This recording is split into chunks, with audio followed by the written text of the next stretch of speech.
அமெரிக்காவில் சிகாகோ நகருக்கு சென்ற முதலமைச்சர் மு.க.ஸ்டாலினுக்கு உற்சாக வரவேற்பு அளிக்கப்பட்டது.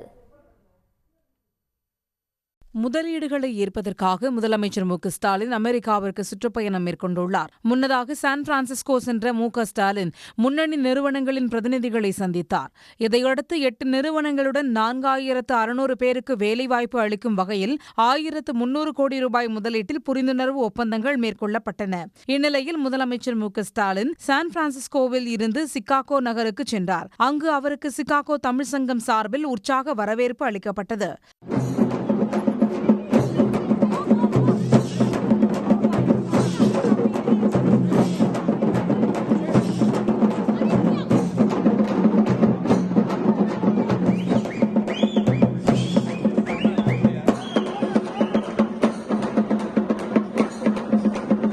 சிகாகோவில் அயலக தமிழர்களுடன் கலந்துரையாட உள்ள முதலமைச்சர் மு.க.ஸ்டாலின் முதலீடுகளை ஈர்க்கும் வகையில் முன்னணி தொழில் நிறுவனங்களின் பிரதிநிதிகளை சந்தித்து பேச உள்ளார்.